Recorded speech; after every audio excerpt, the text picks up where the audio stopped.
Ya son las 6 de la tarde con 4 minutos y fíjese usted que vamos a continuar ahora platicando en esta ocasión con don Vicente Gómez Montero.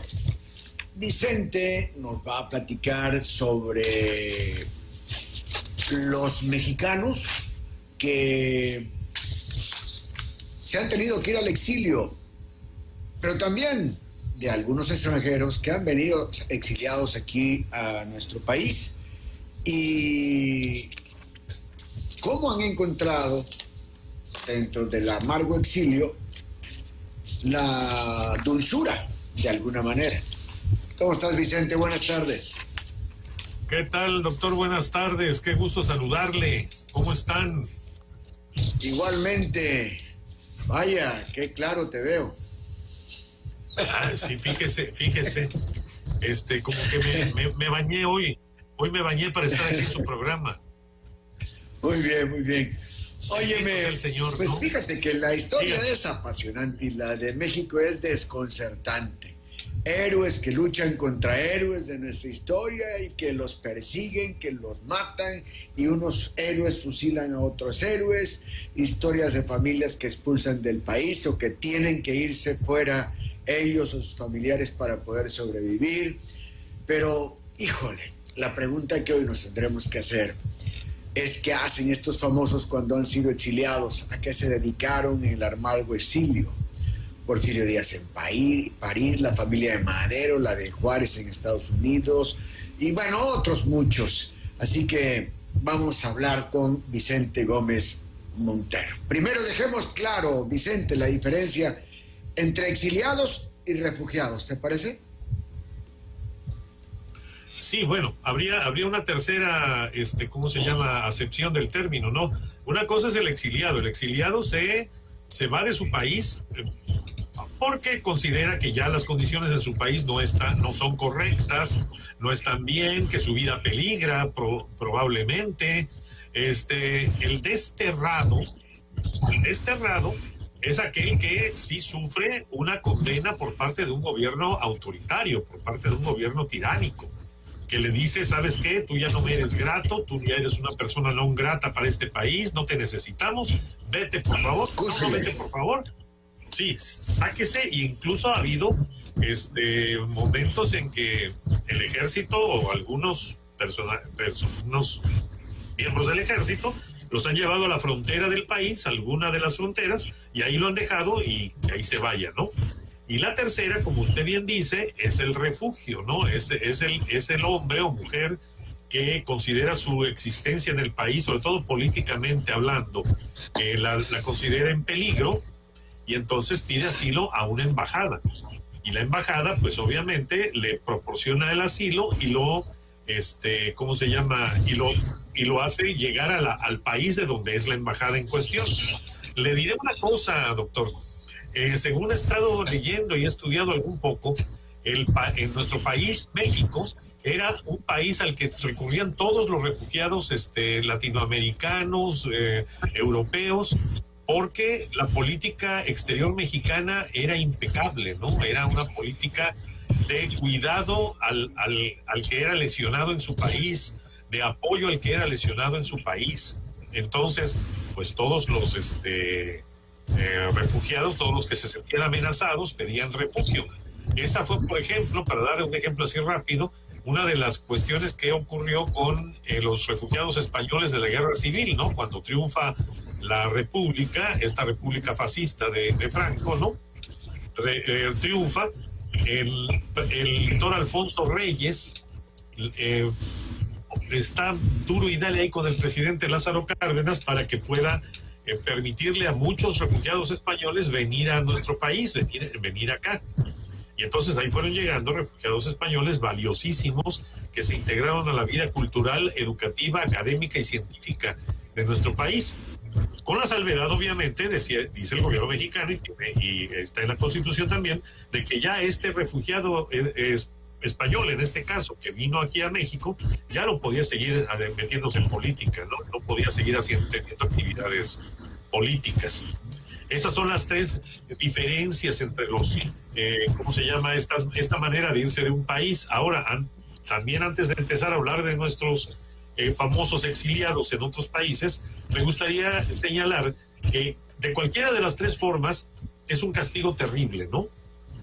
Es un castigo horrible, irse a vivir a otro país donde no te conocen, donde no saben quién eres, donde tienes que llegar a comenzar de cero. Yo he conocido aquí muchos latinoamericanos en Villahermosa, en Tabasco, en alguna época, que decían, yo en mi país tengo un título de arquitecto, pero cuando yo llegué aquí a Tabasco, yo lo escondí debajo de ahí, entre lo más recóndito de mi casa, y me decidí a trabajar de lo que me dieran, de mesero, de taxista, de dependiente. Al poco rato alguien me dijo, bueno, tú no tienes una profesión, y ya mostré mi título de arquitecto y ya tuve mejor trabajo. En ese sentido estaban muy, muy agradecidos con México, porque no los tratamos mal, no les hicimos groserías, no les hicimos, tú eres sudaca, ¿no? Como por ejemplo otros países donde les dicen sudacas, y el sudaca pues no tiene por qué estar ahí, tiene que irse a su país. No voy a decir de qué país estoy hablando, pero en fin. Bueno, así en general. Y como usted bien dice, oye, sí. No, y usted bien dice. Como usted bien dice, mi querido doctor, ha habido muchos mexicanos también que han tenido que pedir asilo político, que se han exiliado en otros países. Vamos a partir del más antiguo, del caso, uno de los casos más antiguos. Cuando el presidente Juárez sufre el embate de las tropas francesas junto con el emperador mexicano Maximiliano, aquel emperador mexicano de triste memoria, pues Juárez se tiene que quedar en el país, porque si él salía del país exiliado, pues entonces sí, no le iban a dejar regresar, y mucho menos le iban a quitar el gobierno completamente. Entonces, pero lo que él decide es poner a resguardo a su familia, que ya había él padecido un exilio. Juárez ya había padecido un exilio en Nueva Orleans.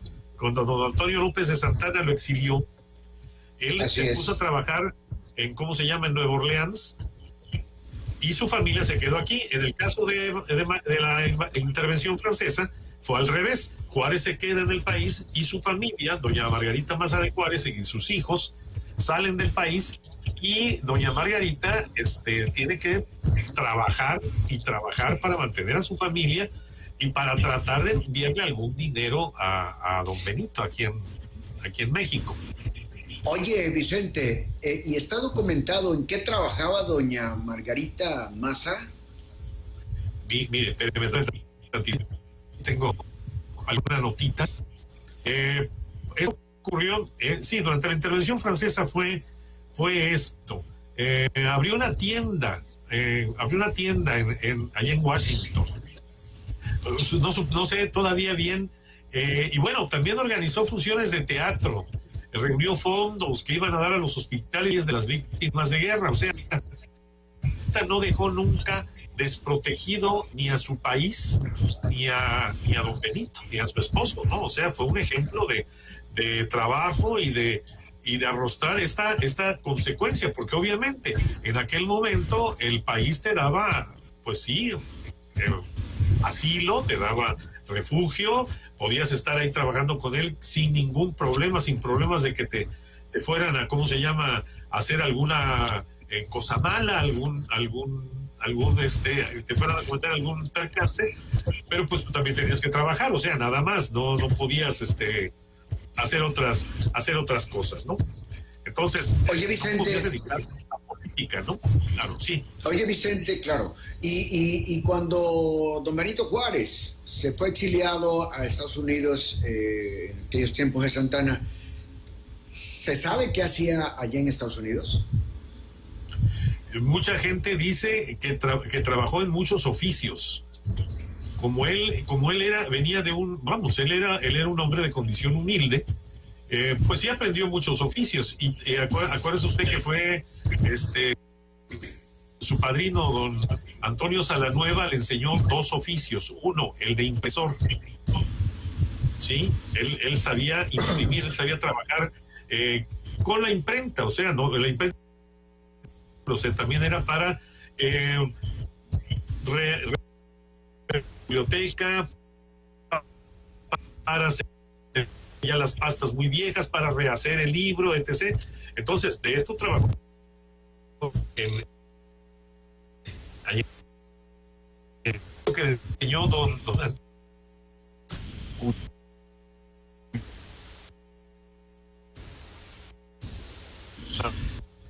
Entonces, en ese momento los sacerdotes tenían, tuvo don Benito, y allí les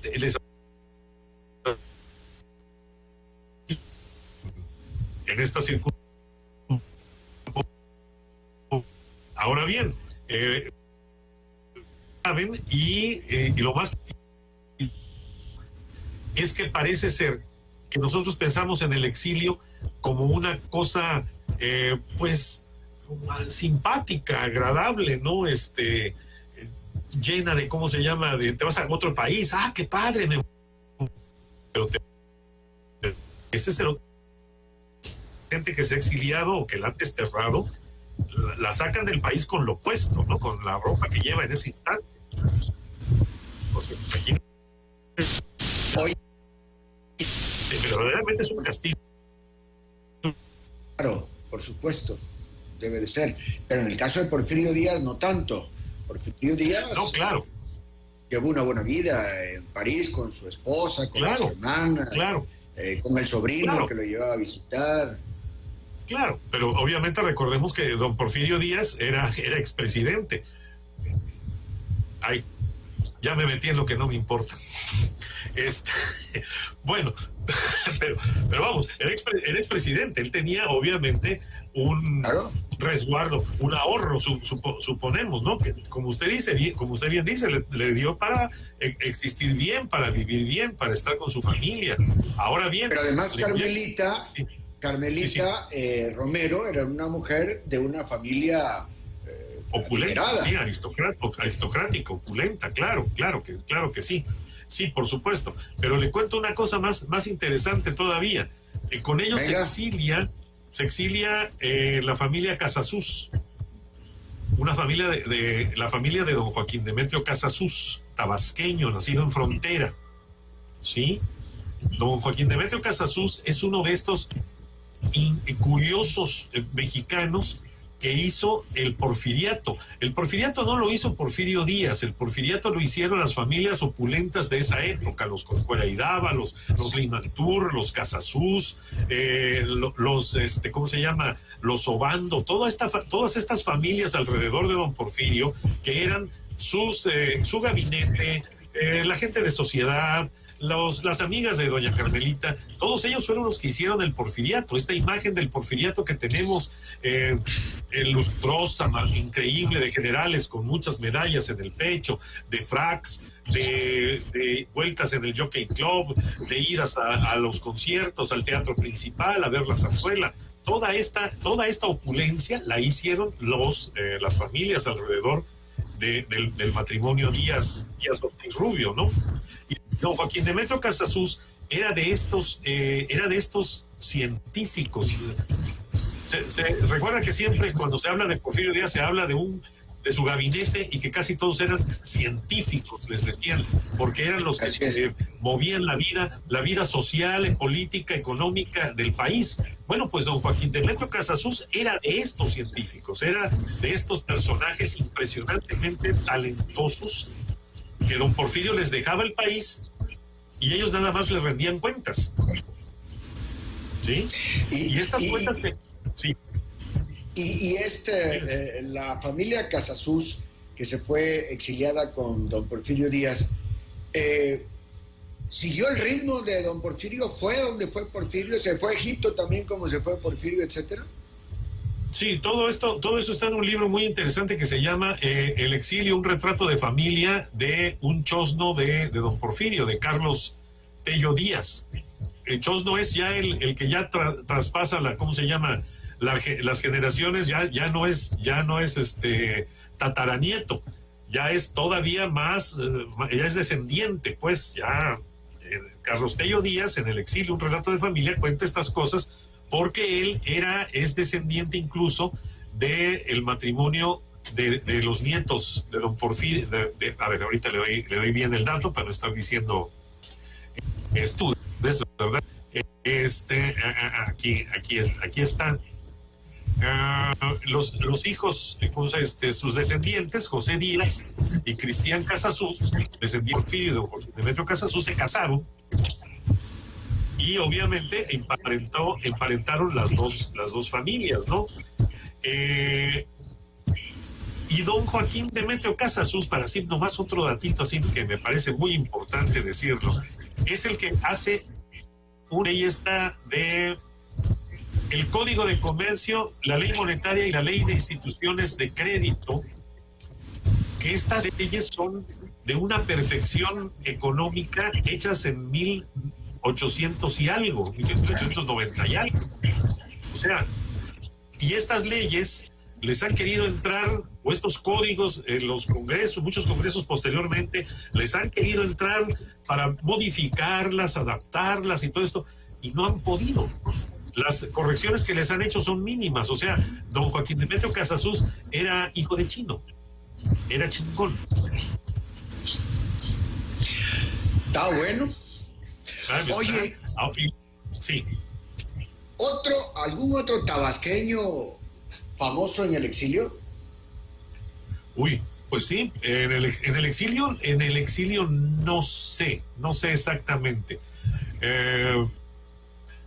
Recordemos que, por ejemplo, el poeta José Carlos Becerra se fue para Italia, se fue a Europa, pero no se fue exiliado, se fue con una beca. Él fue en otras condiciones, definitivamente. Fue a morir a Brindisi, eso sí, fue a morir en Brindisi, porque no sabía manejar Volkswagen, parece ser. No sé si no había Volkswagen aquí en Villahermosa o qué pasó, pero él se fue en otras condiciones. No recuerdo, ahí sí no le podría decir con exactitud. Oye, entonces, regresando con el señor Casasus, un genio verdaderamente, un hombre que trasciende a su época. Sí, le cuento otra cosa más curiosa todavía. A él lo nombra don Porfirio para ir a resolver este problema del famoso chamizal en la frontera entre Estados Unidos y México, ¿no? Este problema era que los norteamericanos decían el río Bravo es frontera. Es la frontera que divide México de Estados Unidos y ya está. No le busquemos. Pero apoyándose en dictámenes geográficos y ecológicos de algún modo, don Joaquín Demetrio decía, no. El río Bravo pertenece a México. No es frontera, es del territorio mexicano. Entonces, esta controversia la elevan hasta, ¿cómo se llama? El tribunal de lo contencioso allá en Suiza. Y gana don Joaquín Casasus. Y el maestro Casasus gana ¿cómo se llama? Esta controversia. Desgraciadamente, le voy a decir la fecha exacta en que la gana, porque se me quedó muy grabado. La gana el 20 de noviembre de 1910. Órale. Fíjate nada. ¿Qué tenían que hacer? Un año después se exilia Porfirio Díaz, renuncia a la presidencia de México y se exilia y se lleva pues a todos muchas familias se fueron con ellos, no nomás se fueron los Casasus, pero y desgraciadamente esto se le ha escatimado a don Joaquín Demetrio Casasus, ¿no? Los siguientes gobiernos revolucionarios no le quisieron nunca reconocer a don Joaquín Demetrio este logro, o sea, a un porfiriano, a un científico, a un conservador. Nunca le quisieron reconocer este mérito. Se habla de que hasta 1940 y tantos ¿cómo se llama? Se resolvió esto a favor de esta querella se resolvió en favor de México. Pero no es verdad. Esto lo resolvió don Joaquín Demetrio Casasus desde 1910 más o menos. Entonces, o sea, ha habido brillantes, ¿cómo se llama? Personajes de nuestra patria chica allá en el mundo. Oye, y la esposa de Madero, de Francisco I. Madero, también tuvo que irse al exilio después del asesinato brutal de que fue objeto. Pero yo no sé si también la familia de Pino Suárez. Ahí sí no le sabría decir, pero ya que preguntaba usted, ahí tiene usted. No es la primera vez en la historia de México que dos tabasqueños están en bandos distintos, ¿no? Y Pino Suárez, obviamente, la figura del vicepresidente de México. Por eso en la siguiente modificación en 1917 de la Constitución mexicana desaparece la figura del vicepresidente de México. Porque pues obviamente el vicepresidente no tendría que haber estado allí junto a, políticamente el vicepresidente Pino Suárez no debía haber estado junto con el presidente Madero. Él debía haber estado en otro lugar resguardado para que cuando se diese el asesinato de Madero, en ese momento el vicepresidente pudiese haber salido a sofocar la rebelión. Sin embargo, por esta cuestión de la lealtad y de todo esto, y que Pino Suárez era un hombre muy correcto, ¿verdad? Un caballero, no quiso dejar solo al presidente Madero, y pues bueno, la historia sucedió como sucedió, ¿no? Y que Pino Suárez, creo, además, es el único gobernador tabasqueño que ha tenido Yucatán, ¿no? Le convendría bien otro, quizás. Sí, cierto, claro. Y ahora, por ejemplo, siguiendo con esta línea de exiliados o de viajeros extrañamente en otros países, está el caso de Uruchurtu, ¿no? El abuelo del fue regente de Manuel Uruchurtu Ramírez. Sí. Hay una novela muy hermosa, bueno, no muy hermosa, no hermosa no es, pero sí documentada, de Guadalupe Loaesa, que se llama El Caballero del Titanic, que habla de que Manuel Uruchurtu fue de estos, ¿cómo se llama?, comisionados a ir a la Corte de Justicia en Suiza, y cuando ya estalló la revolución y todo esto, pues se quedó allá en Suiza, porque además también tenía mucho dinero, era un hombre muy adinerado, y se le ocurre tomar un boleto en el Titanic para regresarse a México, bueno, a Nueva York, y después ya tomaría de allí un barco para México. Oh, sorpresa, el Titanic pues empezó a hundir, ¿verdad? Y dada su condición de diputado del Congreso mexicano, Manuel Uruchurtu Ramírez tuvo un lugar en una de los botes salvavidas. Pero, ahí vino el pero, él ve una mujer llorando encubierta que les decía a los marineros que la dejasen subir a un bote, porque ella tenía que llegar con su esposo y sus hijos a Nueva York, que le estaban esperando, y lloraba la mujer tan lastimosamente que Manuel Uruchurtu, caballerosamente, se baja del bote salvavidas y les dice: denle mi lugar aquí a esta mujer.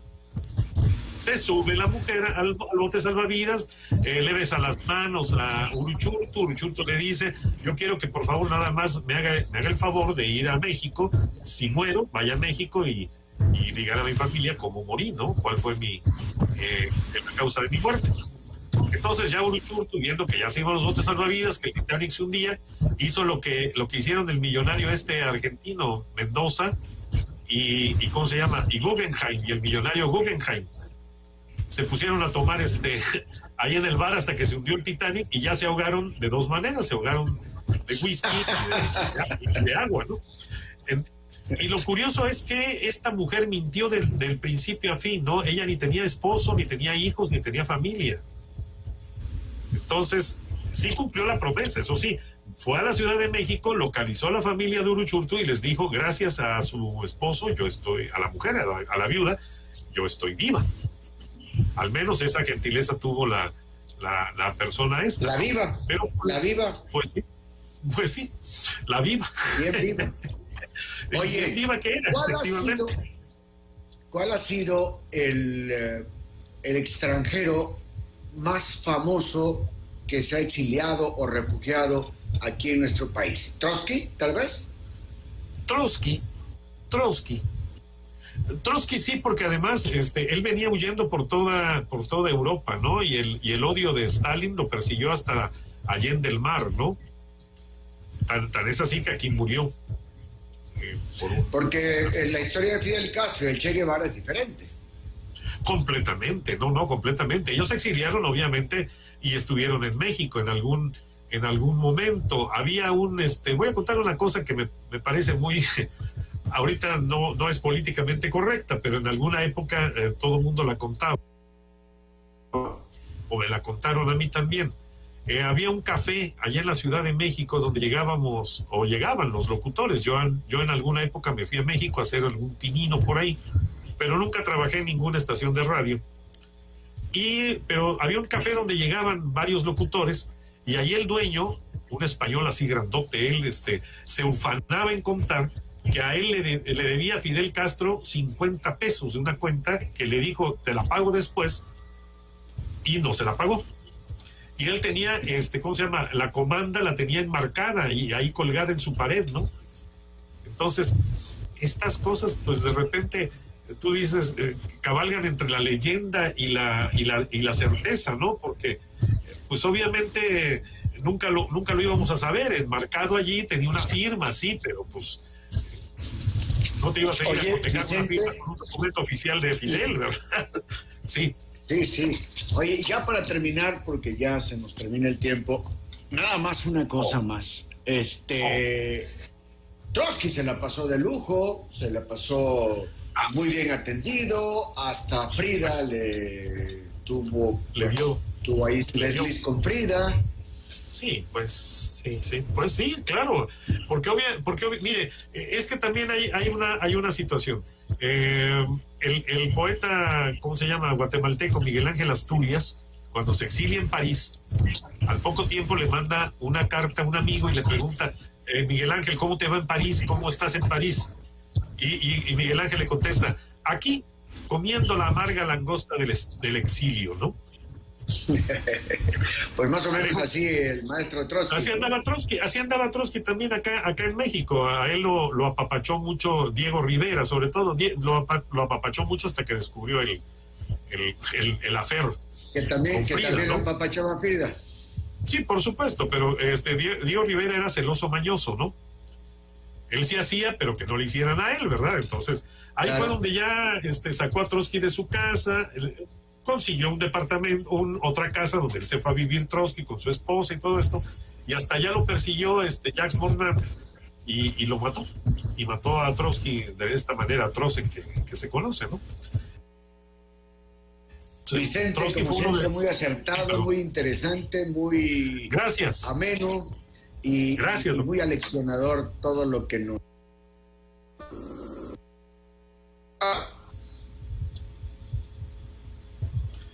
Muy bien. ¿Algo que quieras agregar, Vicente? No, doctor, muchísimas gracias. Agradezco mucho siempre la hospitalidad aquí con usted. Siempre es un gusto verlo, saber que está usted muy bien, saber que sigue a fondo, sigue muy, muy interesante, tratando temas muy interesantes como el de nuestra escritora Lucie Dufresne hace un rato. Y pues bueno, que sí es un tema muy, muy agradable o muy interesante también, el de los exiliados mexicanos en otros países. Muy bien, pues un abrazo fuerte. Saludos a Lorena, por favor. Gracias. El Vicente Gómez Montero siempre nos trae aquí pues temas que nos interesan a todos y que nos hacen conocer más nuestra historia y nos hacen identificarnos más con nuestro pasado, que al final de cuentas fue lo que hizo que llegáramos a este presente. Bien, pues vamos a irnos ya porque el tiempo se nos terminó. Les recuerdo que después de esto pues vamos a tener una cava musical para luego irnos con toda la cosecha informativa del equipo en Reporte de la Noche con Juan Pablo Sevilla Telles y todos sus colaboradores. Luego a guitarras y voces de ayer y hoy. Qué música tan bonita la que se pone en particular a esa hora. A las 9 de la noche no se pierdan ustedes al psicólogo Paco Evia y Vive Hoy.